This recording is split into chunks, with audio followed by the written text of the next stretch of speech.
ओम नमो भगवते वासुदेवाय।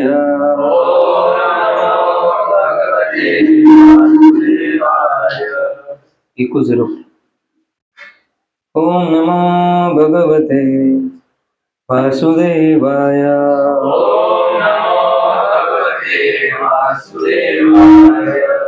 ओम अज्ञानतिमिरन्धस्य ज्ञानाञ्जनशलाकया चक्षुरुन्मिलितं येन तस्मै श्रीगुरुवे नमः।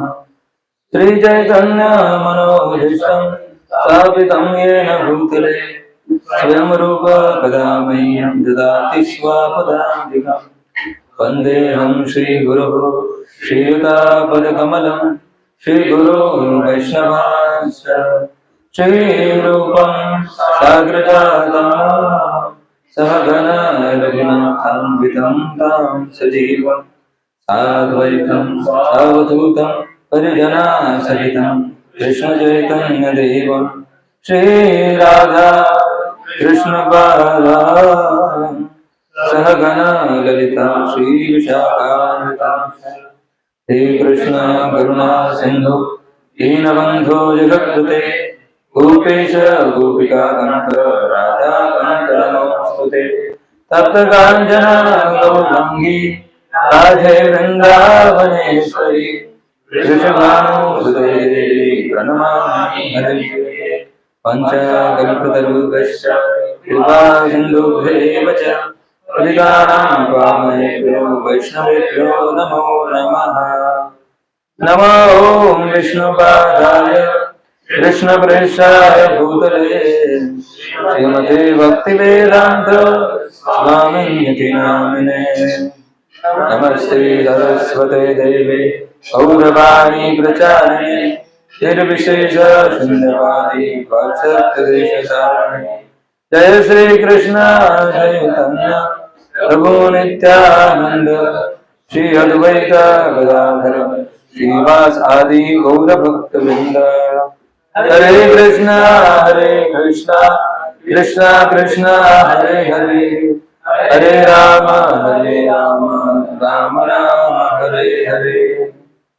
मुखं करोति वाचालं भङ्गुं लङ्घयति गिरिं यत्कृपातमहं वन्दे श्रीगुरो दीनतारिणं।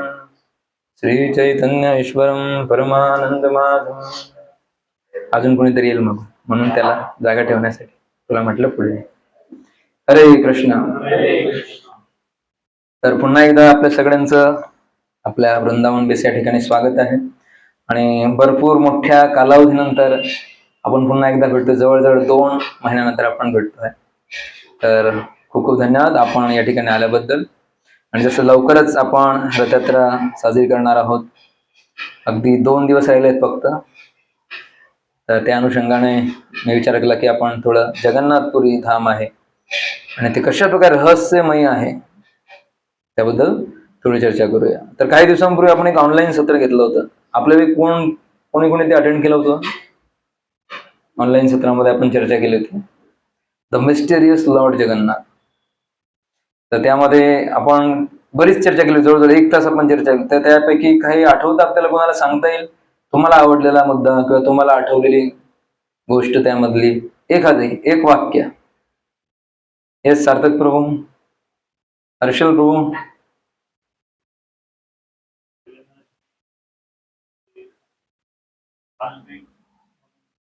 नाही, हे डिस्कस न केलं होतं आपण. हे डिस्कस केलं तेच सांगा. हा, तर आपण चर्चा केली होती कशा प्रकारे 5 विविध माध्यमातून जगन्नाथजी आपल्या सगळ्यांना कृपा देतात. 5 different aspect by which lord Jagannath gives us mercy. कृपा भगवंतांच्या आपल्यामध्ये 5 माध्यम. तर कुणाला आठवतं पहिलं माध्यम काय होतं? रथयात्रा. Very good. दुसरं माध्यम ओके, दर्शन करने से प्रसाद. हे कसं बोल सकते हैं? प्रसाद, बरोबर. प्रसादाच्या माध्यमातून भगवंत आपली कृपा प्रदान करतात. अजून सेवा. आपण बघितलं कशा प्रकारे वेगवेगळ्या अतिशय आपण म्हणू शकतो की खालच्या दर्जातील लोकांना सुद्धा जगन्नाथची सेवा करण्याचा जगन्नाथजी अवसर प्रदान करतात. बाकी मंदिरामध्ये आपण बघतो ब्राह्मण असल्याशिवाय कोणालाही अधिकार नाही तिकडे जाण्याचा, पण इकडे आपण बघतो जगन्नाथपुरीमध्ये एकदम सर्वसामान्य व्यक्ती सुद्धा भगवंतांची सेवा करू शकतो.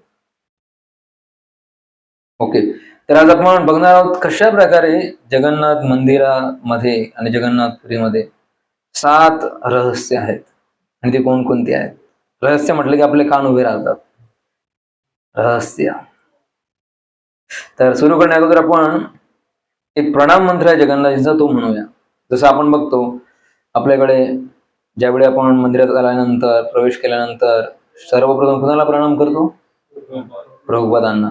तर प्रभुपादांचा प्रणाम मंत्र सांगता येईल कोणाला? यस मयंक प्रभू, प्रणाम मंत्र प्रभुपादजी का?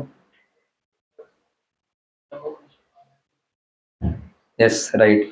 नमो विष्णुपादाय कृष्णपृष्ठाय भूतले श्रीमते भक्ति वेदांत स्वामिनिति नामे नमस्ते सारस्वते देवे वाणी प्रचारिणे निर्विशेष शून्यवादी पाश्चात्य देशिका. तर असं म्हणून आपण प्रभुपादांना वंदन करतो, प्रणाम करतो. तसंच वळून झाल्यानंतर आपण भगवंतांना प्रणाम अर्पण करतो, कृष्णांना. तर कृष्णांचा प्रणाम मंत्र काय? आताच काही वेळेपूर्वी आपण म्हटलं ना, हे कृष्ण. चैतन्य महाप्रभूंचा प्रणाम मंत्र काय? नमो महावदन्याय कृष्ण प्रेम प्रदायते कृष्णाय कृष्ण चैतन्य ने गौर. आणि याची रचना कोणी केली? येस सूरज प्रभू. चैतन्य महाप्रभू का प्रणाम मंत्र आहे, त्याची रचना कोणी केलेली आहे?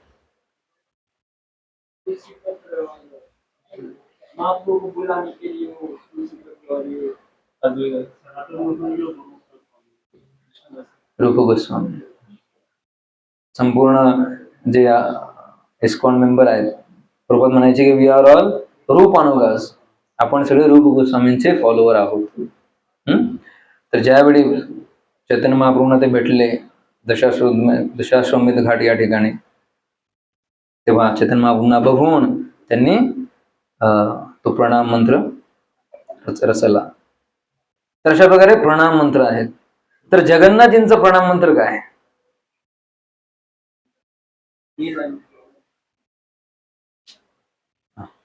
जगन्नाथजींचा प्रणाम मंत्र काय कोणाला सांगता येईल?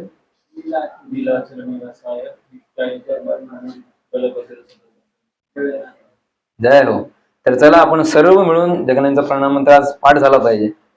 म्हणजे याच्या पुढे जेव्हाही मंदिरात जाल, जगन्नाथचा प्रणाम केल्यानंतर काय म्हणायचं? चला आपण म्हणूया. नीलाचल निवासाय नीलाचल निवासाय नित्याय परमात्मने नित्याय परमात्मने बलभद्र सुभद्राभ्याम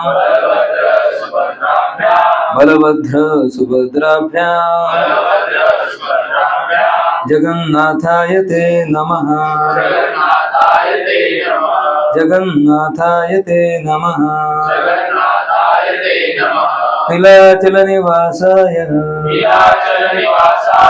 नित्याय परमात्मने बलभद्र सुभद्राभ्याम जगन्नाथाय ते नमः नीलाचल निवासाय नित्याय परमात्मने बलभद्र सुभद्राभ्याम जगन्नाथाय ते नमः जगन्नाथ बलभद्र सुभद्रा महाराणी की. तर यापुढे जेव्हाही आपण जगन्नाथजींसमोर प्रणाम करणार तर आपण हा मंत्र म्हणायचा. ठीक आहे.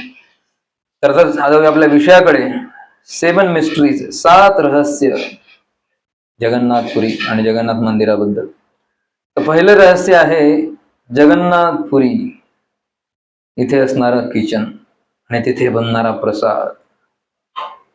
तर अशी मान्यता आहे की आजही स्वतः लक्ष्मी देवी जगन्नाथ मंदिरामध्ये कुकिंग करतात.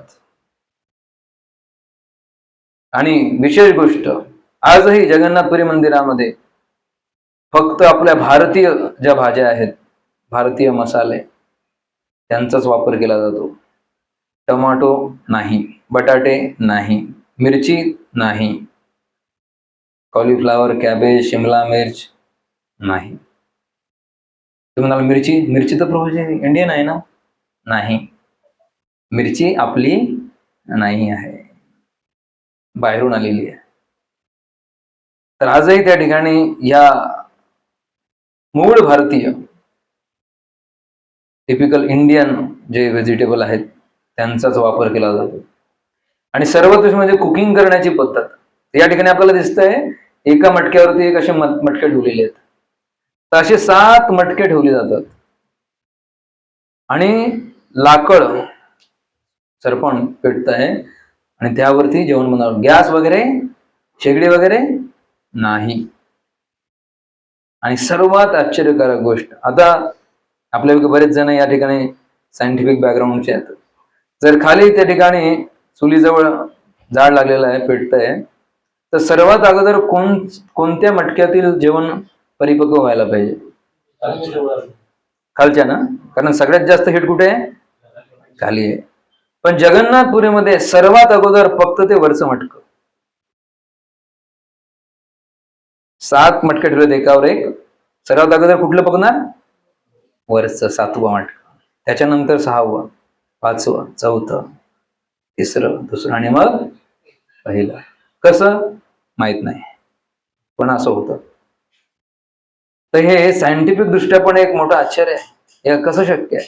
आपण आपल्या घरामध्ये असं करायला बघितलं काय होईल? खालचं मटकं जळून भस्म होईल. आणि असंही नाही, आता ज्यावेळी आपण कुकिंग करतो किती वेळा आपल्याला चम्मच वगैरे टाकावा लागतो, मध्ये फिरवावं लागतो ना, बघावं लागतं काय झालं, काय झालं, जळालं तर नाही, खाली तर नाही लागलं. इथे असं काही होत नाही.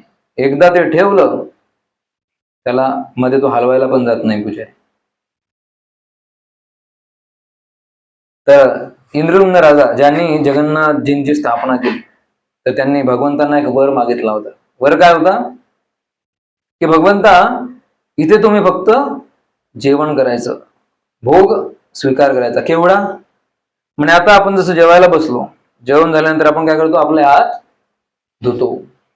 हात धुतल्यानंतर हाताचं पाणी सुकेपर्यंत किती वेळ लागत असेल अंदाजे? 2-4 मिनिटं, 5 मिनिट.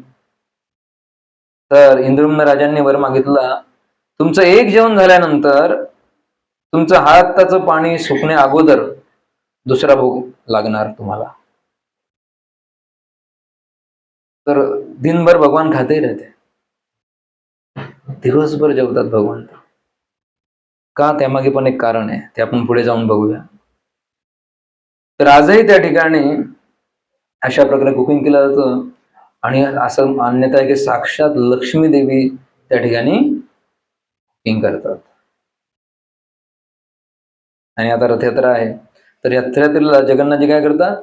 श्री मंदिर, जिथे जगन्नाथजी राहतात ते काय? श्री मंदिर, जिथे भगवंतांचा शृंगार अगदी ऐश्वर्य भावामध्ये केला जातो. ऐश्वर्य भाव म्हणजे काय? जसं वैकुंठामध्ये लक्ष्मी आणि नारायण सगळेजण नारायणांची सेवा करतात. संपूर्ण ऐश्वर्य लक्ष्मीदेवी, हजारो लाखो लक्ष्मी भगवंतांच्या सेवेमध्ये संलग्न आहेत.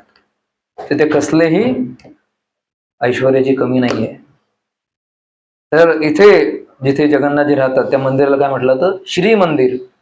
श्री म्हणजे काय? लक्ष्मीदेवी. लक्ष्मीदेवी किचन पण लक्ष्मीदेवींच्या कडे आहे. तर एकदा असं होतं, लक्ष्मीदेवींचे काही भक्त आहेत, तर ओडिसामध्ये पण जगन्नाथपुरीमध्ये पण त्या क्षेत्रामध्ये एक वस्ती होती, त्या ठिकाणी आउटकास्ट लोक, दुसऱ्या जमातीचे जे लोक असतात ते राहायचे. आजही तुम्ही बघाल गावागावामध्ये पण अशा लोकांची राहण्याची वस्ती एका कोपऱ्यामध्ये असते. अशा सगळ्यांमध्ये ब्राह्मणांच्या वस्तीमध्ये ते लोक राहत नाही. एकदम कोपऱ्यामध्ये, गावामध्ये कुठेतरी कोपऱ्यामध्ये त्यांचे 2-4 झोपडे असतात. तर अशा झोपडीमध्ये एक गृहिणी होती, तिचं नाव होतं श्रेया. आणि यांची जात कोणती आहे? चांडाल. जनरली ब्राह्मण, क्षत्रिय, वैश्य आणि शूद्र हे 4 वर्गीकरण केलेलं आहे. याच्या बाहेरचे त्यांना म्हटलं तर आउटकास्ट, जाती बाहेरचे.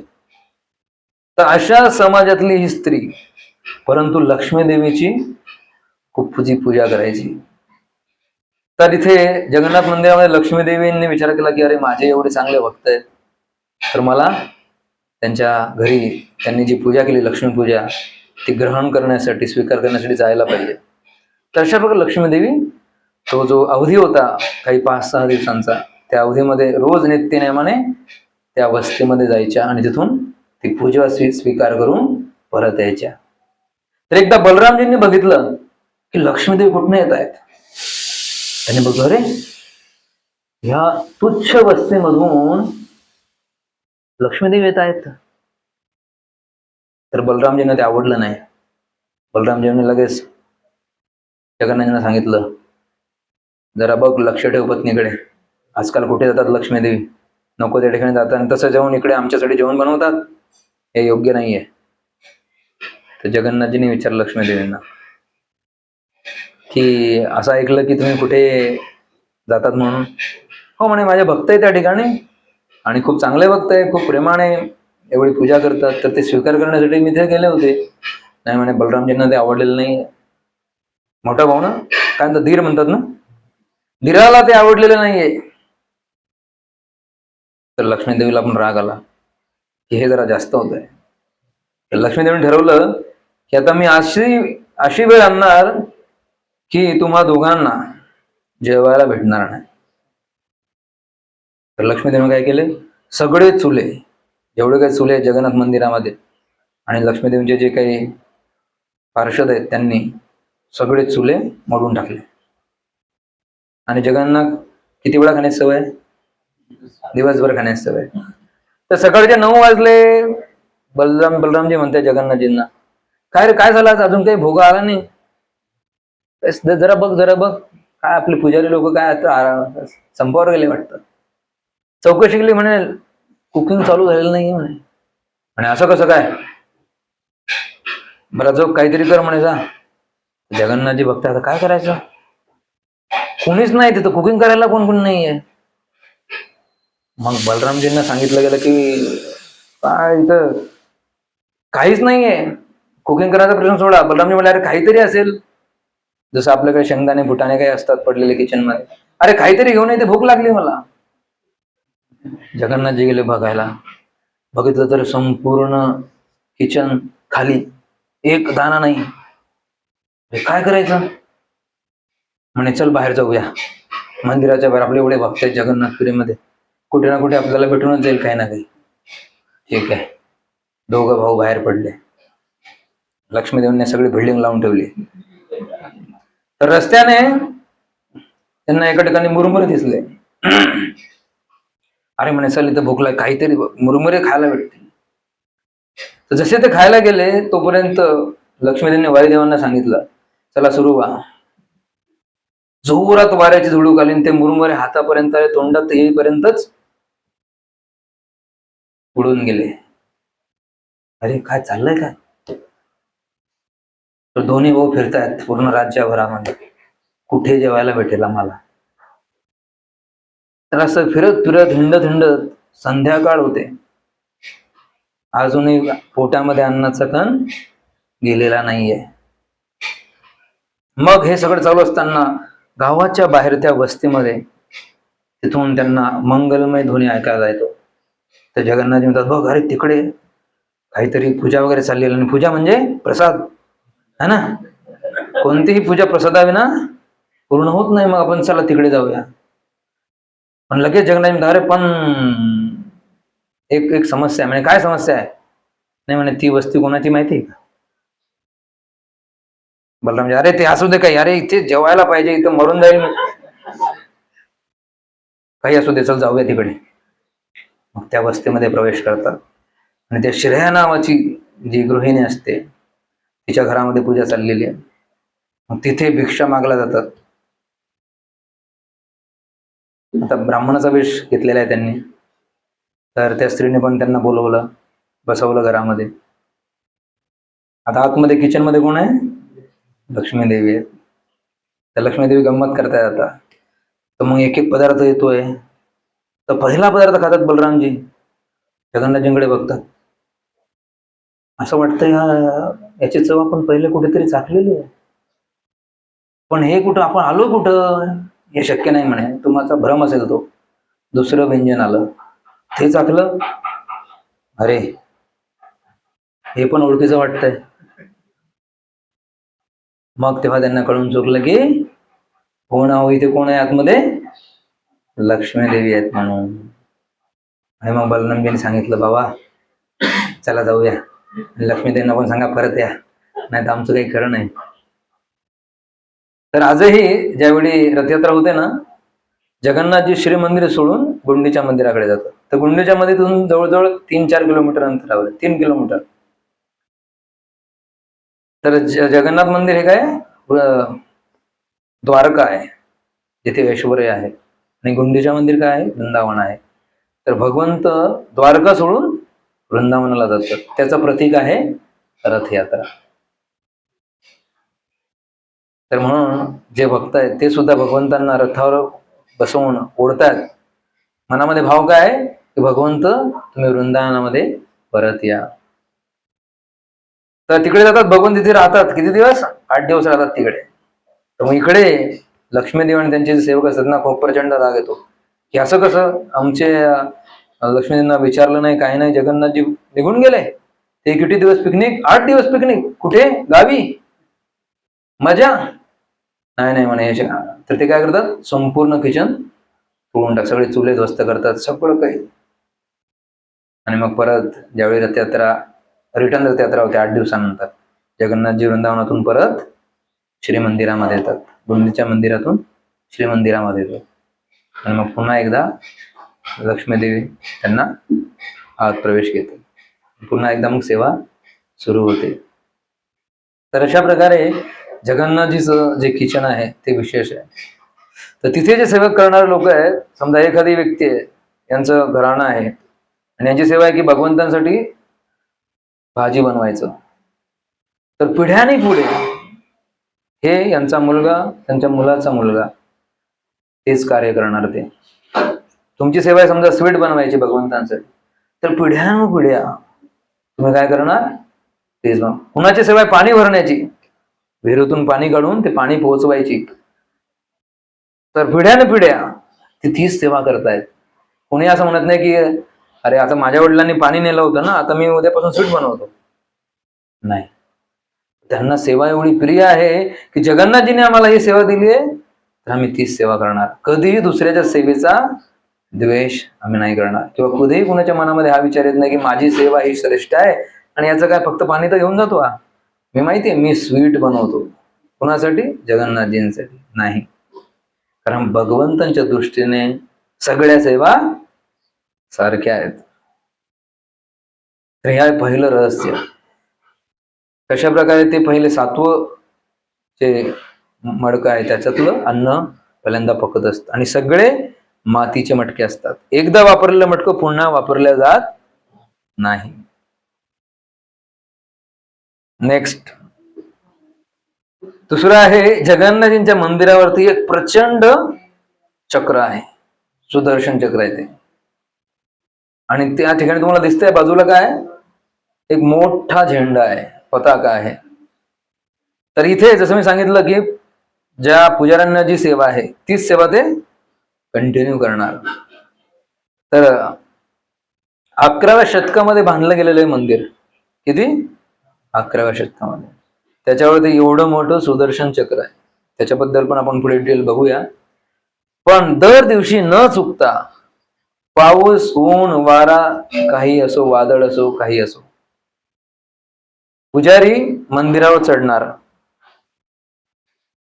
कशाच्या साह्या नाही, स्वतःच्या हाताने आणि पायाने. एवढ्या हाईट वरती चढणार तो, त्या चक्रावरती चढणार. हे करत असताना तो झेंडा जो आहे, जी पताका जी आहे, कुठेही जमिनीला टच व्हायला नको.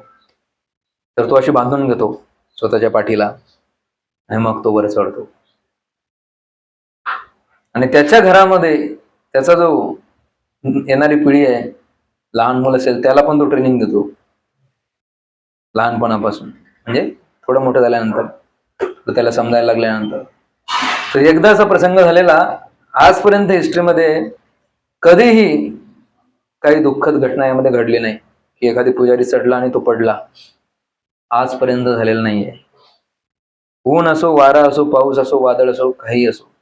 आणि असं म्हणतात की जोपर्यंत ही पताका तिथे आहे तोपर्यंत जे आपल्या जगाचं जे भवितव्य आहे ते सुरक्षित आहे अशी मान्यता आहे. म्हणून काही झालं तरी ती पताका लागलीच पाहिजे. आणि असं म्हणतात ती पताका आहे ती हवेच्या विरुद्ध दिशेने वाहते. समजा हवा अशी जर जात असेल ती उलट्या दिशेला वाहते. आश्चर्य आहे ना. तर हवा इकडे जात असेल तर पताका पण इकडे जायला पाहिजे. असं म्हणतात की विरुद्ध दिशेला ती वाहते. तर एकदा असं झालं, एक पुजारी त्याच्या लहान मुलाला घेऊन वर चढला आणि त्याचं जे पताका बदलण्याची त्याची सेवा आहे ती त्याने पूर्ण केली. आणि परत येत असताना जो लहान मुलगा होता त्याचा तोल गेला. तुम्ही जर कधी चढला असाल कुठे झाडावरती वगैरे तर चढणं सोपं आहे, पण उंचावरून उतरणं खूप डिफिकल्ट असतं. जेवढी इजा पायऱ्या भरभर चढताना होणार नाही तेवढी इजा जर तुम्ही भरभर पायऱ्या उतरायला गेलात तर इजा होऊ शकते. तर हा लहान मुलगा उतरताना त्याचा तोल गेला आणि सगळे जे खाली उभे आहेत, आजही तुम्ही जर मंदिराला भेट दिली तर संध्याकाळच्या वेळेला ज्यावेळी ते चेंज करतात पताका, भरपूर लोक त्या ठिकाणी उभे असतात आणि बघत असतात ते दृश्य डोळ्यांनी. तर सगळे लोक बाहेर उभे आहेत आणि बघतात नाही, अचानक ह्या मुलाचा तोल गेला. सगळ्यांनी आ वाचला की आता या मुलाचं काय होणार, एवढ्या उंचावरून. परंतु कुणाला ठाऊक कुठून तरी एक माकड आलं आणि अलगद त्या मुलाला त्याने पकडलं आणि सुखरूप खाली ठेवून गेलं. तर ही एक रहस्यमय घटना आहे आणि आजही ही परंपरा चालू आहे. आणि तीच जी पिढी आहे ती वर्षानुवर्ष हेच कार्य करत आहे, त्यांची ती सेवा आहे. तिसरं आहे नीलाचल चक्र. तर जगन्नाथ मंदिराच्या शिखरावरती हे चक्र आहे. तर या चक्राची हाईट किती माहिती आहे? या ठिकाणी लिहिलेलं बघा, 11 फूट. जनरली आता साधारणतः माझी साईड 5 फुटाची हाईट असते जनरली, तर माझ्यापेक्षा दुप्पट, त्यापेक्षा अजून 1.25 फूट जास्त, 11 फूट. 11 फुटाचं चक्र आहे ते. त्याचं वजन किती बघा त्या ठिकाणी लिहिलेलं आहे, दिसते आपल्याला? 2200 केजीचं ते चक्र आहे, 2200 किलोचं. आणि आपण बघितलं याच्या बघा, हा पुजारी कुठे उभा आहे? चक्रावरती उभा आहे तो. त्याची हाईट असेल 5 फूट, त्याच्या तुलनेमध्ये ते चक्र बघा किती मोठं आहे. तर एवढं प्रचंड चक्र त्या ठिकाणी उभं आहे. आणि बरेच पूर्वी त्याच्या कशा प्रकारे बनलेलं ते सुद्धा त्या ठिकाणी अष्टधातूंनी ते बनलेलं चक्र आहे. आणि आश्चर्याची घटना म्हणजे पुरीमध्ये तुम्ही कुठूनही प्रवेश करा, कोणत्याही दिशेने प्रवेश करा, जेव्हाही तुम्ही दर्शन घेणार, असं म्हणतात जरी तुम्ही भगवंताचं दर्शन घेतलं नाही किंवा काही कारणास्तव तुम्हाला दर्शन घेता नाही आलं, जे गर्भगृहामध्ये जगन्नाथ आहेत त्यांचं, जरी तुम्ही चक्राचं दर्शन घेतलं तरी असं म्हणतात की ते जगन्नाथांचे दर्शन घेण्यासारखंच आहे. तेवढाच फायदा, तेच पुण्य तुम्हाला केवळ सुदर्शन चक्राचं दर्शन घेतल्याने मिळतं. हा, तर तुम्ही कोणत्याही दिशेने प्रवेश केला आणि चक्राकडे बघितलं तर ते चक्र तुमच्याकडेच फेसिंग आहे असं तुम्हाला वाटेल. तर हे कसं शक्य आहे? समजा हे चक्र आहे, आता मी या दिशेने जर बघितलं तर हे बरोबर दिसेल, मला पूर्ण वर्तुळ दिसेल, बरोबर. पण मी इकडूनच बघितलं, मला फक्त असं दिसायला पाहिजे ना, ते एक रेष दिसायला पाहिजे, पण असं होत नाही. तुम्ही पुरीमध्ये कुठूनही प्रवेश करा, राईट लेफ्ट, पूर्व पश्चिम उत्तर दक्षिण, ते कसं दिसेल तुम्हाला? याने बघितलं याला पण सर्कल दिसणार, तू बघितलं तुला पण का ते फिरते तिथे असं नाही, ते स्थिर आहे. पण तरी सुद्धा जो कोणी दर्शन घेईल त्याला कसं दर्शन दिसणार? पूर्ण सुदर्शन चक्राचं दर्शन दिसणार.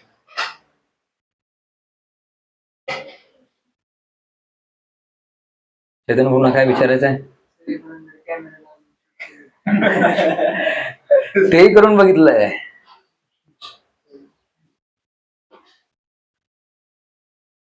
तर असे बरेच आहेत जिथे आपलं सायन्स, आपलं लॉजिक, आपली बुद्धी फोल ठरले. तर आजही मान्यता आहे की आपण चक्राचं सर्वप्रथम आपण चक्राचं दर्शन घेतो. जसं पुरीमध्ये प्रवेश करणार, तुम्ही कुठेही असा तुम्हाला पहिल्यांदा काय दिसेल? एवढ्या उंचावरती येते की तुम्हाला चक्र दिसल्याशिवाय राहणार नाही. आणि ज्या क्षणी तुम्हाला चक्र दिसेल तिथूनच आपण जमिनीवर पडून त्यांना प्रणाम केला पाहिजे. जणू काही आपण जगन्नाथजींनाच प्रणाम करतो. कारण चक्र आणि जगन्नाथजी हे अभिन्न आहे. आणि म्हणून आपले बरेच पूर्व आचार्य, जगन्नाथपुरी मंदिरामध्ये रूल आहे की फक्त हिंदू व्यक्तीच, जन्माने हिंदू असणारा व्यक्तीच आतमध्ये प्रवेश करू शकतो. परंतु आपल्या गौडीय परंपरेमध्ये जे आचार्य होऊन गेले, नामाचार्य हरिदास कुठे राहायचे? जगन्नाथपुरीमध्येच राहायचे. पण ते कधीही मंदिरात प्रवेश त्यांनी केला नाही, कारण ते मुस्लिम परिवारामधून आले होते. पण काय करायचे? नेहमी चक्राला प्रणाम करायचे. तर भगवंतांना कधी भेटायला आतमध्ये जाऊ शकला नाही, पण नेहमी नित्यनेमाने भगवंत स्वतः त्यांना भेटायला यायचे. कोण? चैतन्य महाप्रभू. आणि त्यांच्यासाठी जगन्नाथांचा प्रसाद घेऊन यायचे. रूप गोस्वामी, सनातन गोस्वामी हे जरी ब्राह्मण होते पण त्यांनीही कधी प्रवेश केला नाही. का? कारण त्यांचं म्हणणं होतं की आम्ही मुस्लिमांची सेवा केलेली आहे. नवाब हुसेनशाहच्या दरबारी ते नौकर म्हणून होते. तर ते म्हटले की आम्ही एवढे पतित आहोत, गो हिंसा करणाऱ्या व्यक्तीच्या पदरी आम्ही नोकरी केली, तर त्यामुळे आम्ही मंदिरामध्ये प्रवेश करण्यासाठी योग्य नाही. तर म्हणून त्यांनीही कधी मंदिरामध्ये प्रवेश केला नाही. परंतु जगन्नाथांच्या चक्राचं दर्शन करून ते रोज जगन्नाथांचं दर्शन घ्यायचे. तर हे नीलाचल चक्र, नीलाचल का म्हटलं जातं? आपण मगाशी प्रणाम मंत्र म्हटलं, नीलाचल निवास आहे. तर ज्या ठिकाणी ते मंदिर आहे त्या ठिकाणी एक पर्वत होता आणि त्या पर्वतावरती ते मंदिर स्थित आहे. म्हणून त्या पर्वताचं नाव आहे नीलाचल. निवासाय, ज्या ठिकाणी ते निवास करतात. आपल्याकडे घराचे नाव असतात ना, सदन किंवा निवास. भगवंताचं नाव आहे श्रीनिवास. म्हणजे काय? ज्यांच्या वक्षस्थळी श्री म्हणजे लक्ष्मी देवी निवास करते, म्हणून त्याचं नाव आहे श्री निवास. तर नीलाचल निवासाय म्हणजेच जे नीलाचल पर्वतावरती राहतात. कोण? जगन्नाथजी. तर हे आहे नीलाचल चक्राबद्दल. जगन्नाथ मंदिर जे आहे, मी जे सांगितलं तुम्हाला 11व्या शतकामध्ये याचं बांधकाम झालेलं आहे. किती वर्ष झाली? कोण आहे कॅल्क्युलेट? सीए कोण आहे आपल्यामध्ये? 11व्या शतकात. आता काय चालू आहे? 11वं शतक. आता किती चालू आहे? अजूनही झिरो मेंटेनन्स. ते स्ट्रक्चर तुम्हाला दिसत आहे ना, असं म्हणतात दिवसाला या ठिकाणी दाखवलंय बघा, 9 वाजू द्या, 12 वाजू द्या, 4 वाजू द्या, संध्याकाळ असू द्या, मंदिराची सावली पडत नाही. आपल्याकडे होतं का असं? नाही. मयंक प्रभू इथं बसले, त्यांची सावली पडते बघा भिंतीवर. सार्थक प्रभू बसले, त्यांच्या मागे सावली आहे. तर दिवसभरामध्ये तुम्ही कधीही प्रवेश कराल, मंदिराची सावलीच पडत नाही. आणि इतक्या वर्षापासून ते बांधलेलं मंदिर आहे, अजूनही ते तसंच्या तसं आहे. आणि आपण पुण्यामध्ये मिसिंग लिंक बांधली आणि एका पावसामध्ये ती 2 निघाली. मिसिंगच झाली ती एका पावसाळ्यामध्ये. 4 दिवसाच्या पावसामध्ये मिसिंग लिंक कायमची मिस झाली. आणि इथे एवढं जुनं मंदिर अजूनही उभं आहे, त्याची सावली पडत नाही. बघा, आश्चर्याची गोष्ट आहे. तर काही लोकांचं म्हणणं असतं ना की आपला जे आपले जे पूर्वज होते त्यांच्याकडे टेक्नॉलॉजी नव्हती, त्यांच्याकडे स्किल्स नव्हते. आम्ही आता बघा इंजिनियर झालो, मोठमोठे मल्टी स्टोरी बिल्डिंग बांधतो आम्ही. काहीच नाही आपण त्यांच्या पुढे. बघा, विचार करा, आज आपल्याकडे मोठमोठ्या क्रेन्स आहेत, मोठमोठ्या मशिनरीज आहेत, त्याचा उपयोग करून आपण मोठमोठ्या बिल्डिंग बांधतो. त्यावेळी यांच्याकडे काहीच नव्हतं, क्रेन नव्हती, तरी कसं बांधलं असेल एवढं उंच मंदिर, विचार करा. आणि बघा, याच्यातनं आपल्याला अजून एक कळतं की एक मंदिर बांधणं म्हणजे काही 2-4 वर्षांचा तो प्रसंग नसायचा, पिढ्यानी पिढ्या निघून जायच्या. कळलं तुम्हाला? म्हणजे एक राजाने जर ठरवलं की मला भगवंताचं मंदिर बांधायचं असेल, तर त्याला माहिती आहे की माझ्या हयातीमध्ये मी हे मंदिर बघू शकणार नाही, पण तरीही ते बांधायचंय. म्हणजे त्यांची भगवंतावरती किती श्रद्धा आहे की ठीक आहे, मी बघू नाही शकणार मंदिर, मला चांगल्या रीतीने माहिती आहे, परंतु भविष्यामध्ये येणाऱ्या हजारो लाखो भक्तांसाठी मला हे मंदिर बांधायचं है. वो कितना फेथ है भगवान में, और उनके जो आने वाले है, उनका जो काही मुलगा असेल त्यालाही एवढी श्रद्धा आहे, त्यालाही माहिती आहे की माझ्या पूर्ण आयुष्यामध्ये हे मंदिर मी बघू शकणार नाही, तरीही मंदिराचं बांधकाम चालू आहे. जनरली आपण विचार करतो ना, अरे कशाला करायचं, जर मला काही त्यातनं भेटणारच नाही, मी बघू शकणार नाही, तर कशाला. समजा तुम्हाला कोणी सांगितलं, अरे एक मस्त प्लान आहे, चांगला बंगला बांधायचा आहे, तुम्ही काय विचारणार, किती वर्ष लागतील त्याला बांधायला ते सांग. आणि त्याने सांगावं, नाही जास्त नाही, फक्त 100 वर्ष.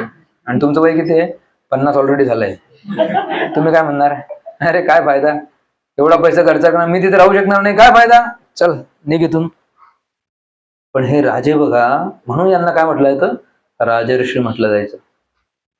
राजे तर होतेच, पण ऋषींचे गुण सुद्धा त्यांच्यामध्ये होते. जनसामान्यांचा विचार करायचे. कशा प्रकारे, विचार करा, ह्या राजांनी जर विचार केला नसता तर हे मंदिर उभं राहिलं नसतं.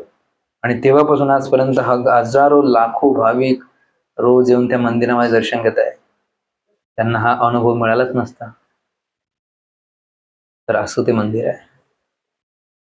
अजून एक आश्चर्याची गोष्ट मंदिराबद्दल, मंदिराच्या प्रांगणामध्ये कधीही कोणता पक्षी तुम्हाला दिसणार नाही.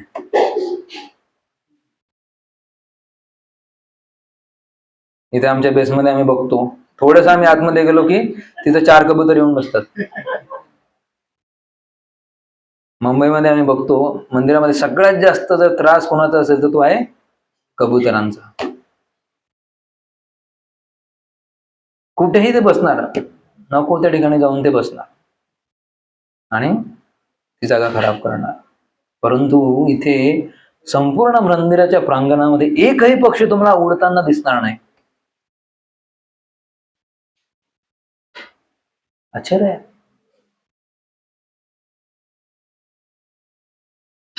तर हे कसं होतंय, का होतंय, कोणालाही माहित नाही. कोणतं विमान सुद्धा तिथून फ्लाय करणार नाही. ते तर म्हणू शकते की ते तुम्ही ठरवलं असेल, ते एरोस्पेस वाल्यांनी ठरवलं असेल की या ठिकाणाहून जायचं नाही. पण पक्ष्यांना कोणी सांगितलं? तर काही जण म्हणतात त्यांना माहिती आहे की या ठिकाणी जगन्नाथजी विराजमान आहेत, आणि जगन्नाथांच्या डोक्यावरून आपण कसं जाऊ शकतो, ही भावना आहे. एक जर राजा असेल, राजा कुठं नेहमी उंचावर बसतो, राजाच्या वरती कोणी असतं, राजाच्या खाली सगळे दरबारी बसतात, मंत्री संत्री जे काही असेल ते खाली बसतात, राजाच्या वरती कोणी बसत नाही. तर त्या भावनेने कदाचित एकही पक्षी तिथून करत नाही फ्लाइंग. Okay, next. हे अजून एक आश्चर्य आहे. जगन्नाथ मंदिराच्या बाजूलाच मोठा समुद्र आहे. आपल्या कुणी गेलाय जगन्नाथ मंदिरामध्ये? तो समुद्र किती जवळ आहे, बहुत ही नजदीक आहे, खूपच जवळ आहे. आणि जर तुम्ही बघितलं असेल, आता मी मुंबईचा समुद्र बघितलाय आणि मी जगन्नाथपुरीचा पण बघितलेला आहे. तर जगन्नाथपुरीचा समुद्र हा खवळलेला समुद्र आहे. अशा शांत लाटा नसतात तिथे, जोराने येणारे आणि जोराने जाणारे. परंतु आश्चर्यकारकरित्या मंदिराच्या प्रांगणामध्ये तुम्हाला कधीही लाटांचा आवाज येणार नाही.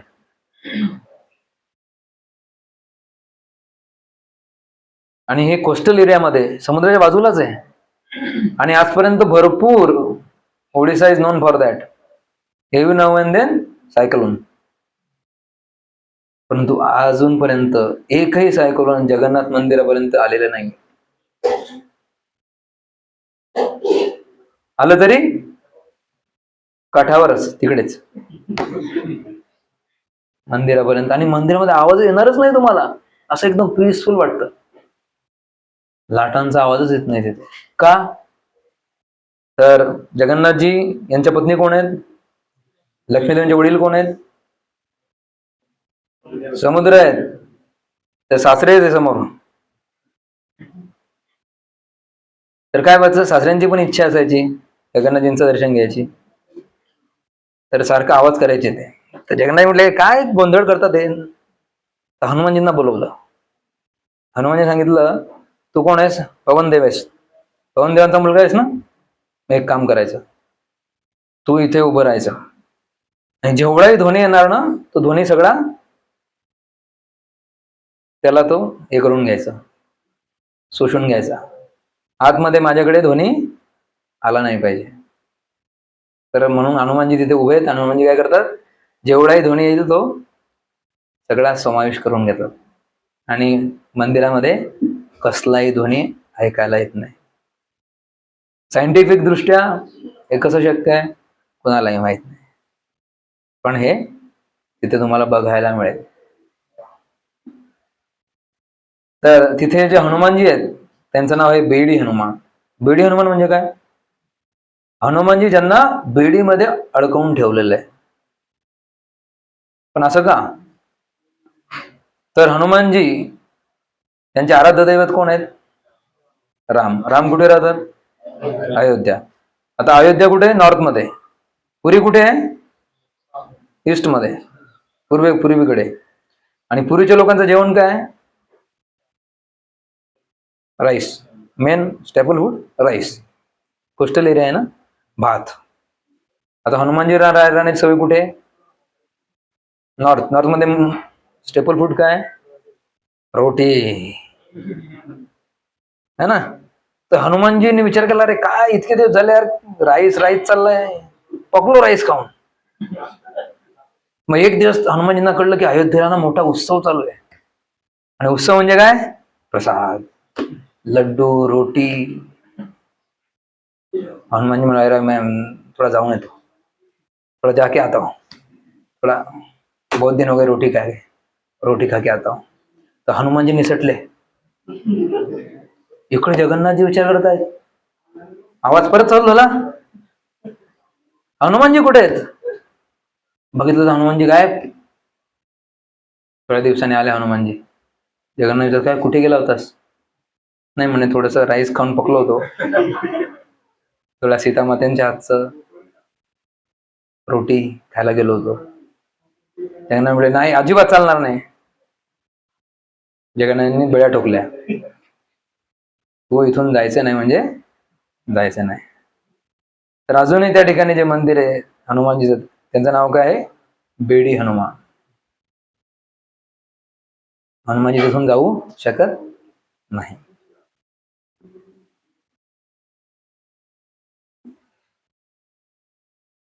हे सर्वात मोठं आश्चर्य. जगन्नाथपुरीमध्ये आता कालच रथयात्रा झाली आणि माझे एक मित्र त्या ठिकाणी होते. तर त्यांना मी रात्री फोन केला काल आणि विचारलं काय परिस्थिती आहे, कारण मी न्यूजमध्ये ऐकलं की तिथे चेंगराचेंगरी झाली म्हणून. तर मी फोन केला, म्हटलं बाबा कसं आहे, सुखरूप आहे ना, काय मुलांना घेऊन गेले होते ते. तर नाही म्हणे ओके, सगळं काही ओके आहे. पण सांगतो की एवढे लोक, बाप रे बाप. तर ते त्यांचा अनुभव सांगतात की मी 5-6 वर्षापूर्वी गेलो होतो, त्यापेक्षा या वेळेस कित्येक पटीने लोक अधिक आहेत. तर एवढे सगळे लोक जगन्नाथपूरमध्ये येतात फक्त कशासाठी? एकच लक्ष आहे प्रत्येकाचं, काय? काही करून भगवंतांच्या रथाला जी रस्सी बांधलेली आहे त्या रस्सीला हात लावायचा, बस. त्या एका क्षणासाठी.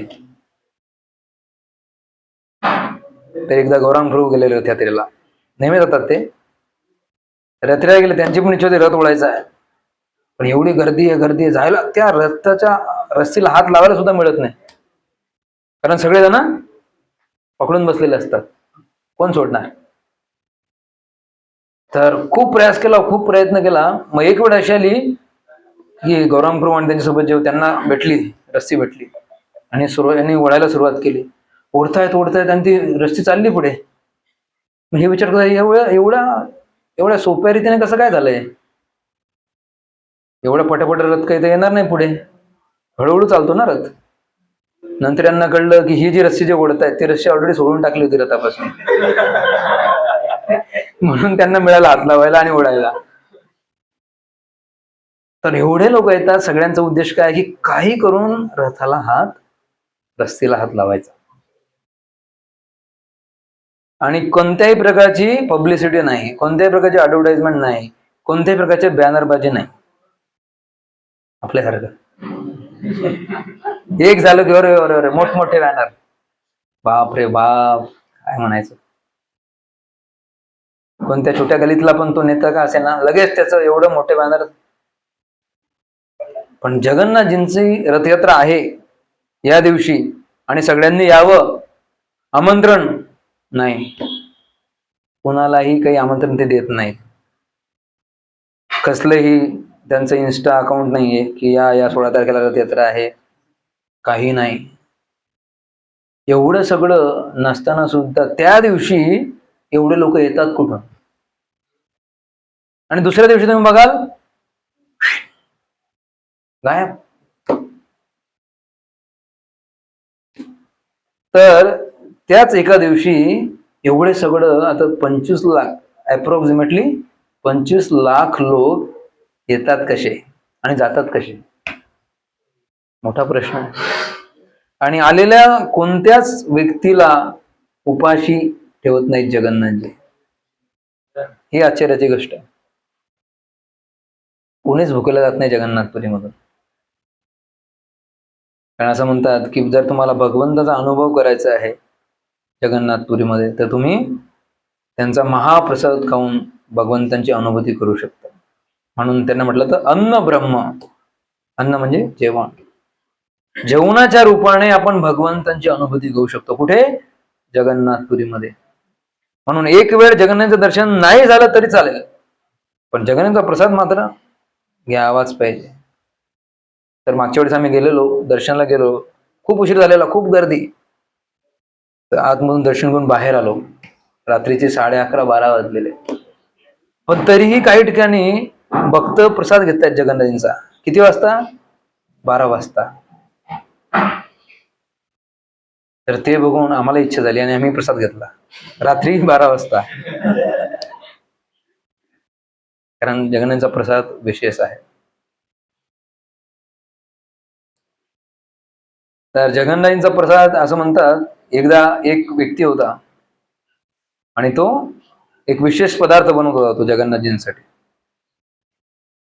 आणि आता बनवल्यानंतर ऑफरिंग करण्यासाठी घेऊन जातो ना आपण, तसं तो गर्भगृहाकडे घेऊन जाणारच होता. तेवढ्यात काय झाला, एक कुत्रा धावत आला आणि कुत्र्याने तो जो विशेष पदार्थ होता तो घेतला आणि तो पळाला. आणि पळत जाऊन तो कुठे गेला? गर्भगृहामध्ये गेला तो. आणि कुणालाही कळलं नाही तो गेला कुठे. नंतर बघायला गेलं त्या ठिकाणी कुणीच नाही.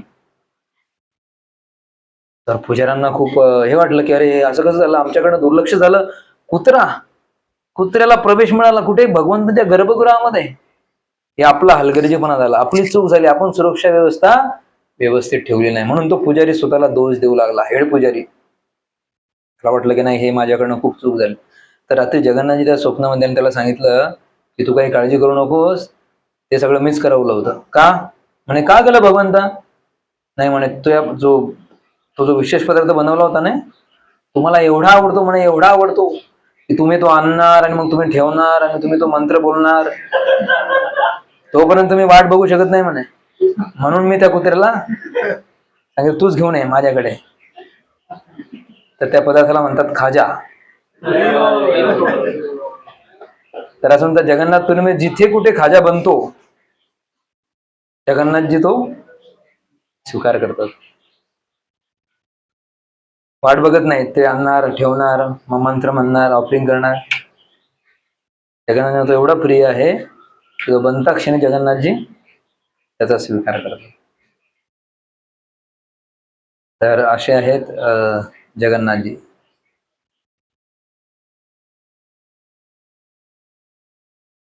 तर एकदा जगन्नाथजींचे एक भक्त होते, त्याचं नाव होतं दासिया. दासिया नावाचे भक्त होते. हे जगन्नाथपुरीपासून काही अंतरावरती, काही किलोमीटर अंतराचं गाव होतं एक. तर काही कारणाचं कारण गावामध्ये दुष्काळ पडला. बरेच लोक गाव सोडून जाऊ लागले दुसऱ्या गावी. तर काय करणार, दुष्काळ पडला, जेवायला काही नाही, प्यायला काही नाही. तर हा जो दासिया होता त्याचं छोटस कुटुंब होतं. त्याची पत्नी त्याला म्हणाली, कारण हा नेहमी म्हणायचा की माझा एक बंधू आहे, माझा एक चांगला मित्र आहे आणि तो खूप श्रीमंत आहे. आणि तो मग हे विचारायचे कुठे राहतो तो. हा सांगायचा पुरीला राहतो, पुरीला. मग त्या पत्नीला ते आठवलं. मग ती पत्नी म्हणायला लागली, अहो बघा सगळे लोक गाव सोडून चालले, आपण पण, मला आठवत तुम्ही नेहमी म्हणायचे की माझा एक मित्र आहे, माझा एक बंधू आहे, तो खूप दयाळू आहे, तो खूप मायाळू आहे, तो खूप श्रीमंत आहे, चला आपण त्यांच्या गावी जाऊया. आपली परिस्थिती बघून, ही दुष्काळाची परिस्थिती बघून आपल्याला ते नक्कीच मदत करतील. तुम्ही आता हा कसं सांगणार की तू बंधू म्हणजे कोण आहे, जगन्नाथ. याच्या पत्नीला काय वाटतंय, असेल कोणीतरी व्यक्ती. पण याने विचार केला की ठीक आहे, अशी परिस्थिती खूप बिकट आहे आणि जाऊन जाऊन कुणाकडे कशाला जायचं, जगन्नाथजींकडेच जाऊया. हा निघाला परिवारासोबत. तर परिवार निघाला, पती पत्नी मुलासोबत. आता अंतर बऱ्यापैकी आहे. तर सकाळी आता आरंभ केली, पुरीत पोहोचता पोहोचता काय झाली, रात्र झाली. पुरीत पोहोचता पोहोचता रात्र झाली. आता दिवसभराचा प्रवास, थकवा आणि पोटामध्ये अन्नाचा कण नाहीये. अशा परिस्थितीमध्ये दासिया आणि त्याचा परिवार जगन्नाथ मंदिराच्या प्रांगणामध्ये येऊन पोहोचला. आता दासिया त्या ठिकाणी एका कोपऱ्यामध्ये जाऊन पडलाय, कारण त्याला आता त्याने इच्छा सोडली होती की आता एवढ्या रात्री मला कुठे प्रसाद मिळणार, रात्र झालेली आहे, सगळे झोपी गेलेले आहेत. तसाच भुकेल्या पोटी परिवारासोबत त्या ठिकाणी तो पडला होता. आतमध्ये जगन्नाथजींना हे रावलं नाही. तर जगन्नाथजींची जी प्लेट असते, प्रसादाची प्लेट, सोन्याची ती प्लेट, जगन्नाथजींनी एका पुजाराचा वेश घेतला आणि ती सोन्याची स्वतःची प्लेट घेऊन रात्री दासियाकडे आले आणि म्हणे उठ. तर दासियालाही कळेना की बाबा एवढ्या रात्री हा पुजारी कुठून आला आणि याने मला कसं शोधलं, याला कसं माहिती. तर थोडं घाबरला तो. एवढी मोठी प्लेट प्रसादाची बघितली त्याने, सोन्याची प्लेट, त्याच्यामध्ये एवढा मोठा महाप्रसाद. तर ब्राह्मण सांगितलं की नाही नाही म्हणे, मी तुला बघितलं की तू प्रवास करून आलास आणि मला असं वाटलं माझ्याकडे हा प्रसाद होता, तुला द्यायला पाहिजे, म्हणून मी तुला द्यायला आलो. हा गरीब माणूस, आता भूक आहे, पोटामध्ये भूक आहे, त्याने उठवलं परिवाराला. सगळ्यांनी मिळून प्रसाद पूर्ण खाल्ला, खूप संतुष्ट झाले. ब्राह्मणाच्या चेहऱ्यावर पण हसू आलं. ब्राह्मण निघून गेला. इकडे सकाळ झाली. सकाळी पुजारी बघतात जगन्नाथांची प्लेट गायब, सोन्याची प्लेट गायब. अरे चोरी झाली, चोरी झाली, चोरी झाली. जिकडे तिकडे, इकडे सैनिक पडतायत, तिकडे पडतायत. अरे शोधा. जगन्नाथांच्या मंदिरामध्ये राजापर्यंत वार्ता गेली की जगन्नाथ मंदिरामध्ये चोरी झाली. बापरे, आता काय करायचं. सगळे सैनिक शोधतात, ते पुजारी टेन्शन मध्ये. भगवंतांची ऑफर करण्याची प्लेटच गायब. शेवटी एका सैनिकाला दिसलं की हा एक गरीब व्यक्ती आहे आणि त्याच्या शेजारी एक प्लेट पडलेली. हा व्यक्ती एवढा साधा, त्याला हे पण कळणार की सोन्याची प्लेट आहे. त्याला वाटतं ठीक आहे, आता पकडलं त्याला. म्हणे चोर आहेस तू, जगन्नाथची तू प्लेट चोरलीस. हा म्हणतो नाही हो, मी ते रात्री आलो आणि एक ब्राह्मण आला कुठून तरी रात्री आणि त्याने मला ही आणून दिली. नाही म्हणे, हा खोटं बोलतोय, हा गोष्टी बनवतोय आणि चला याला आतमध्ये टाका. तर दासियाला आतमध्ये टाकला. तर त्या रात्री जगन्नाथजी राजाच्या स्वप्नामध्ये आले. त्याला म्हणतात की तू जाऊन पहिले माझ्या भक्ताला बाहेर काढ. तो माझा भक्त आहे आणि मी जाऊन त्याला प्लेट दिली होती आणि तुम्ही त्याला जेलमध्ये टाकताय, काढा त्याला बाहेर. राजा धाडकन उठला, रात्री सैनिक पळवले आणि बाबा काढा त्याला बाहेर. आणि मग दासियाला बाहेर काढलं. तर अशा प्रकारे भगवंत खूप कृपाळू आहेत आणि भगवंतांना बघितले नाहीत की माझा भक्त पुरीमध्ये आलाय आणि तो भुकेला आहे, नाही. आणि जगन्नाथपुरी आपल्यासाठी अजून विशेष काय, कारण चैतन्य महाप्रभू जे स्वतः कृष्ण आहेत, त्यांच्या संपूर्ण जीवनकालामध्ये सगळ्यात जास्त वेळ जर त्यांनी कुठे व्यतीत केला असेल तर ते आहे जगन्नाथपुरी. तर म्हणून जे स्वतः कृष्ण आहेत तेच कृष्ण जे एका भक्ताच्या रूपामध्ये आलेले आहेत, रोज नित्यनेमाने जगन्नाथजींच्या दर्शनाला जायचे. तर चैतन्य महाप्रभूने 18 वर्ष जगन्नाथपुरीमध्ये वास्तव्य केलेलं आहे आणि आपले बरेच आचार्य यांनी सुद्धा वास्तव्य केलेलं आहे. इव्हन शंकराचार्य जे मायावाद्यांचे प्रमुख आहेत, त्यांनी जगन्नाथजींच्या स्तुतीप्रित्यर्थ एक भजन लिहिलेलं आहे, कदाचित कालिंदी तट विपिन संगीत करा. आणि त्यामध्ये किती सुंदर त्यांनी वर्णन करत आहेत. तर मायावादी आहेत. मायावादी म्हणजे काय, जे भगवंतांचं रूप आहे असं मानत नाही, भगवंत निराकार आहेत अशी त्यांची धारणा आहे. त्या शंकराचार्य सर्वांचे प्रमुख तिथं येऊन, पुरीला येऊन जगन्नाथांची स्तुती करतायत. तुमचं रूप किती सुंदर आहे, तुमचं हे राहण्याचं ठिकाण किती सुंदर आहे. आणि इव्हन राधाराणीचा सुद्धा उल्लेख करतात ते त्या ठिकाणी. तर याच्यावरनं सिद्ध होतं की जरी शंकराचार्य ज्यांनी आयुष्यभर मायावादी तत्वज्ञानाचं प्रतिपादन केलं, परंतु शेवटी तेच शंकराचार्य जगन्नाथांच्या रूपाचं स्तुती करतायत की तुमचं रूप किती सुंदर आहे. नाही म्हणून तुकाराम महाराज म्हणतात, गोड तुझे नाम गोड तुझे रूप. तर भगवंत हे निर्गुण नाही आहेत, निराकार नाही आहेत, त्यांनाही एक रूप आहे. तर असं आहे जगन्नाथजींचं विशेष महती.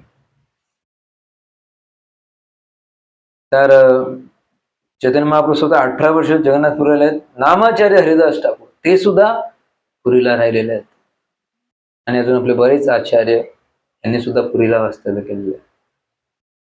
म्हणून आपण नेहमी चैतन्य महाप्रभूंनी जसं, आणि ज्यावेळी रथयात्रा व्हायची, रथयात्रेचा एक दिवस अगोदर, आता आपल्या उद्या मंदिरामध्ये संध्याकाळी गुंडीच्या मार्जन आहे. म्हणजे काय, तुम्ही मागाशी सांगितलं की गुंडीच्या मंदिर हे काय, वृंदावनाचं प्रतीक आहे आणि श्री मंदिर हे द्वारकेचं प्रतीक आहे. तर द्वारकेवरून भगवंत वृंदावनामध्ये जाणार आहेत.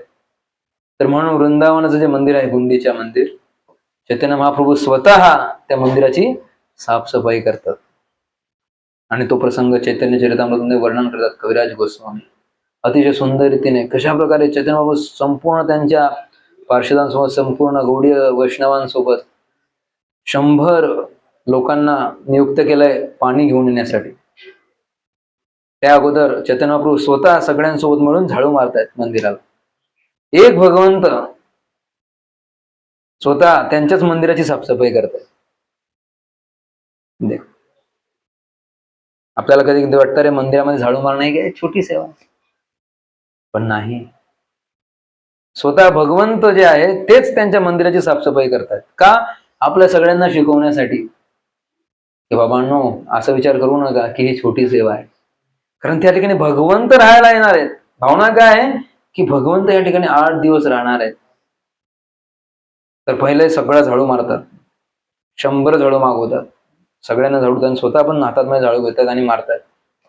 झाडू मारून झाल्यानंतर मग पाणी मागवतात आणि त्या पाण्याने संपूर्ण मंदिराची, संपूर्ण गर्भगृहाची स्वच्छ करतात. आणि चैतन्य महाप्रभू म्हणतात की कोणी किती चांगल्या प्रकारे सेवा केली आहे ते कसं कळणार, किती केर कचरा तुम्ही काढता, किती केर कचऱ्याचा ढीग तुमचा आहे मोठा, त्यावरून कळणार की तुम्ही किती सेवा केली. त्याचा कचऱ्याचा ढीग छोटा म्हणजे त्याने सेवा व्यवस्थित नाही केली, आणि ज्याचा कचऱ्याचा ढीग मोठा म्हणजे त्याने मनपूर्वक सेवा केलेली आहे भगवंतांची, स्वच्छतेची, मंदिराची. तर अशा प्रकारे चैतन्य महाप्रभू स्वतः मंदिराचं स्वच्छता करतात. आणि तात्पर्यामध्ये श्रील प्रभुपाद म्हणतात चैतन्य चरितामृतमध्ये की हे प्रतीक आहे आपल्या हृदयाला स्वच्छ करण्याचं. कारण जसं श्री मंदिरातून भगवंत वृंदावनामध्ये येत आहेत, मंदिरामध्ये, गुंडीच्या मंदिरामध्ये, पण त्या अगोदर मंदिर स्वच्छ होणं आवश्यक आहे. तर आपल्या सगळ्यांची इच्छा आहे की आपल्या हृदयामध्ये सुद्धा आपण भगवंतांना बोलवावं, पण त्याआधी हृदय स्वच्छ असणं आवश्यक आहे की नाही? ते केव्हा होईल? ज्यावेळी आपण अशा प्रकारे सेवा करू. आणि ती संधी आपल्याला उद्या संध्याकाळी उपलब्ध आहे. उद्या संध्याकाळी सगळ्या भक्तांना मंदिरामध्ये बोलवलं आहे साफसफाई करण्यासाठी मंदिराची. आणि रविवारी संध्याकाळी रथयात्रेच्या दिवशी आपल्या संपूर्ण आयवायसला एक विशेष सेवा आहे. काय माहितीये? सगळं झाल्यानंतर किचनची भांडी धुवायची.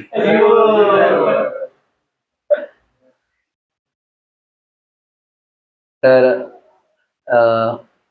परमपूज्य राधानाथ महाराजांची यात्रा असते दर कार्तिक महिन्यामध्ये, कधी वृंदावन कधी मायापूर. तर एक वेळ अशी होती की भक्तांची संख्या खूप मोजकी असायची, पण हळूहळू काय झालं, संख्या वाढू लागली. आणि गेल्या वर्षी जवळजवळ 10,000 लोक होते. किती? 10,000 लोक एका यात्रेमध्ये.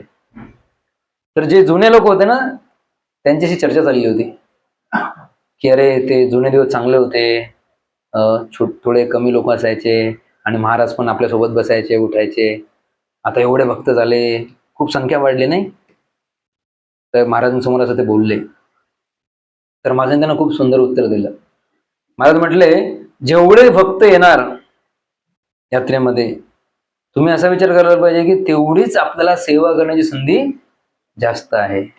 पूर्वी आपण 100 लोकांची यात्रा घेऊन जायचो तर 100 लोकांची सेवा व्हायची.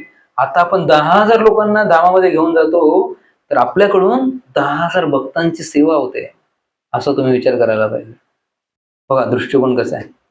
त्यांचा दृष्टिकोन काय होता की रे काही कटकट, 10,000 लोकांना सांभाळणं, बाप रे बाप.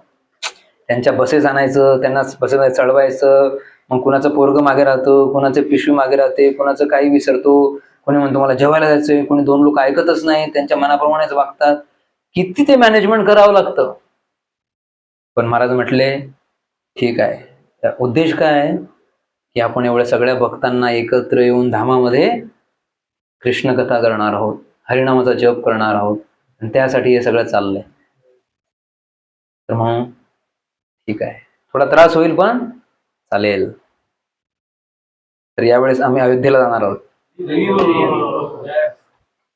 तर ऑलरेडी अयोध्येचं पण लिमिट क्रॉस झालेलं आहे. जवळजवळ 12,000 लोक यावेळेस असणार अशी अपेक्षा आहे. तर जेवढे जास्त भक्त तेवढे सेवेची संधी जास्त. आणि या यात्रेमध्ये तुम्ही बघाल, महाराजांच्या यात्रेमध्ये मोठमोठे डॉक्टर, इंजिनियर, मोठमोठे बिल्डर लोक किचन मध्ये जाऊन भांडी घासतात. 10,000 लोकांच्या यात्रेमध्ये भांडी घासतात. तर म्हणून आपल्याला पण ती संधी उपलब्ध आहे. तर रविवारी संपूर्ण रथयात्रा झाल्यानंतर, प्रसाद घेतल्यानंतर कुठे जायचं आहे सगळ्यांनी? राधाराणीच्या किचन मध्ये, आपल्या मंदिराच्या किचन मध्ये. ठीक आहे. तर या ठिकाणी आपण विराम घेऊया. कुणाला काही प्रश्न असेल तर आपण विचारू शकता, आणि आता आपण थोडं कीर्तन करूया. ठीक आहे. हा तेच म्हणतो, अजून कसा प्रश्न आला नाही. जेवढ्या कोणत्या रथयात्रा बघितल्या त्यावर एका प्रभूजींचा फोटो असतो, आणि पहिली रथयात्रा सुरू झाली त्याच्यामध्ये त्यांचं खूप योगदान होतं. बरोबर. पहिल्या रथयात्रेची स्टोरी तुम्ही सांगू कशी सुरू झाली? तर श्रील प्रभुपाद ज्यावेळी अमेरिकेला गेले त्यावेळी सर्वप्रथम तर प्रभूंचे जे सुरुवातीचे शिष्य होते त्यामध्ये एक शिष्य होत्या मालती माताजी. तर एकदा मालती माताजी असंच दुकानामध्ये गेलेल्या, मॉलमध्ये, आणि तिथून ते एक छोटीशी बाहुली घेऊन आले, डॉल म्हणतो ना आपण, ती घेऊन आले. आणि जाऊन त्यांच्या मनामध्ये काय भावना होती की प्रभुपादांना आवडेल, प्रभुपादांना आपण म्हणतो ना काहीतरी द्यायला पाहिजे. तर त्यांना म्हटलं की प्रभुपादांना आवडेल, देऊया आपण गिफ्ट म्हणून. तर त्यांनी जाऊन ते प्रभूच्या टेबलावर ठेवले, एक बाहुली टेबलावर ठेवून दिली. थोड्या वेळाने प्रभुपाद आले त्या ठिकाणी. प्रभूने जसं बघितलं प्रभूने लगेच प्रणाम केला. तर त्यांना म्हटलं, प्रभुपाद मला का प्रणाम करतायत? प्रभुपाद मी तुम्हाला नाही, यांना प्रणाम केला मी. म्हणे कोण आहे ते? तर प्रभुपाद म्हटले की हे जगन्नाथजी आहेत. तर प्रभुपाद म्हटले तू कुठून आणला यांना सांग. गेले होते शॉपिंग, जे एक अँटिक दुकान होतं त्यामध्ये गेले होते, ते भेटलं मला. मला वाटलं तुम्हाला आवडेल, मी घेऊन आले. म्हणे परत जा त्या ठिकाणी. म्हणे का? म्हणे अजून 2 लोक असतील. जा आणि त्यांना पण घेऊन ये. मग मालती माताजी गेल्या आणि मग बलरामजी आणि सुभद्रामाईला पण घेऊन आल्या. मग तेव्हा प्रभुपादांनी त्यांना सांगितलं की हे कोण आहेत? जगन्नाथ, बलदेव, सुभद्रा आहेत. कृष्ण, बलरामजी आणि त्यांची बहीण सुभद्रा आहेत. आणि मग तेव्हा तर एकदा असंच प्रचार कार्य करताना प्रभुपादांनी काय ना, एक फ्लॅट ट्रक बघितला. फ्लॅट ट्रक कसं असं ना, पूर्ण फ्लॅट असतो मागे आणि फक्त पुढे ते त्याचं तोंड असतं ते. तर ते ज्यावेळी बघितलं त्याच्या वगैरे घटना झालेली. एक दिवस प्रभुपादांनी बघितलं, त्यांनी जे जगन्नाथजी स्थापन केले होते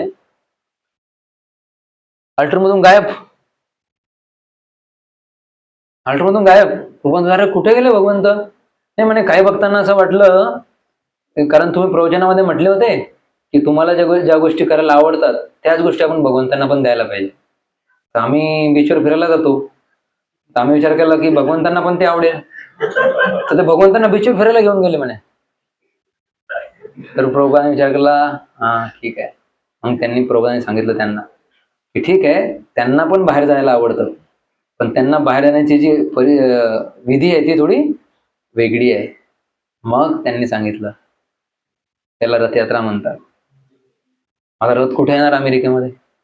मग प्रभुपादांनी तो फ्लॅट ट्रक बघितला.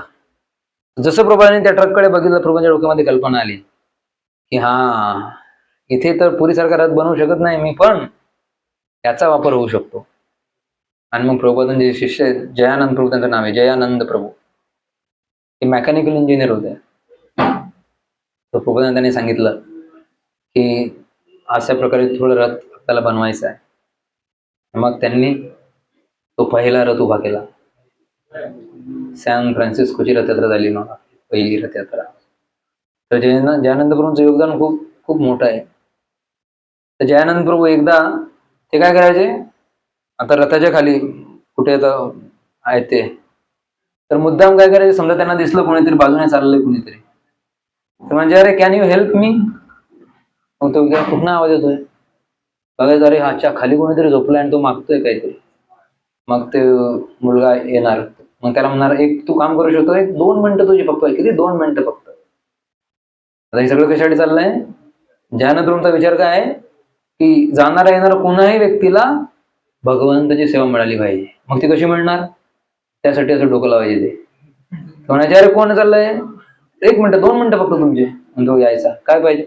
नाही ती हातोडी पडली ना, ती फक्त माझ्याकडे आणून दे. म्हणते ठीक आहे, एवढं आणली हातोडी, हे घ्या हातोडी.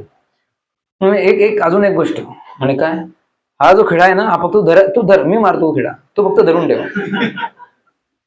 करू शकतोस? ठीक आहे, काही प्रॉब्लेम नाही, करू शकतोस. तर असं त्यांनी एका मुलाला बोलवलं. तो असं चालला होता रस्त्याने, त्याला बोलवलं. तो आला मुलगा आणि सांगितलं अरे ती हातोडी आणून दे, ती थोडी पेंचीस आणून दे, जा बाजूलाच ते टूल बॉक्स पडलाय त्याच्यातून घेऊन ये. त्या मुलाने दिलं. मग त्याला थोडं खेळ ठोकायला मदत केली. तो मुलगा कोण नाही गेला मागे नंतर. तो मुलगा कोण होता नंतर माहितीये? त्याला ज्यानंतर बोलवलं आणि अशा प्रकारे सेवा दिली. आज तो मुलगा आहे जयपताका महाराज.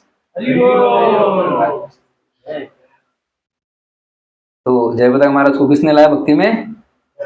जयानंद प्रभु ने. कैसे लाया? 1 मिनिट 1 मिनिट, थोडी मदत करणार का? काय करायचं? नाही, फक्त खेळा द्या, मी ठोकतो, तुम्ही फक्त धरा. जयानंद प्रभू असे व्यक्तिमत्व होते. तर म्हणून प्रभुपादांनी म्हटलेलं आहे, त्यावेळी जयानंद प्रभू गेले ना, प्रभू म्हटले की आपल्या वैष्णव कॅलेंडरमध्ये जसं आपण आचार्यांचा तिरोभाव आणि आविर्भाव साजरा करतो, अपीयरन्स डे, डिसअपियरन्स डे, आपले जयानंद प्रभू का ऐड करो,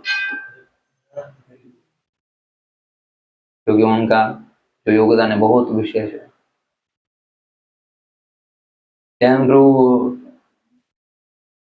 मंदिर को लक्ष्मी कम पड़ता था, उसके लिए क्या करते थे, रात को ड्राइविंग करते थे।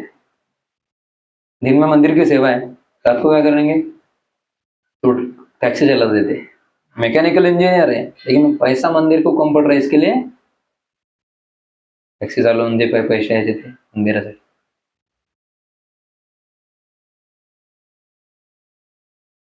तर जयानंद एक आपण सेपरेट लेक्चर घेऊया, जयानंद महिमा है ना. खूप ते तर असे कित्येक प्रबोधन शिष्य होऊन गेले, ज्यांचं जीवन चरित्र एक प्रेरणा प्रेरणा प्रेरणादायक आहे आपल्यासाठी की कशा प्रकारे आपण भक्ती करायला पाहिजे. ठीक आहे. तर उद्या संध्याकाळी कोण कोण येणार मंदिरामध्ये, जगन्नाथांच्या मंदिराची साफसफाई करायला? थोडा वेळ आहे, असं नाही 6 ते 9 वेळ आहे, कमीत कमी अर्धा तास तरी या, है ना. असं नाही की पूर्ण 3 तास तुम्हाला यायची गरज आहे, जसं तुम्हाला वेळ मिळेल. आणि नंतर प्रसाद पण आहे बरं का.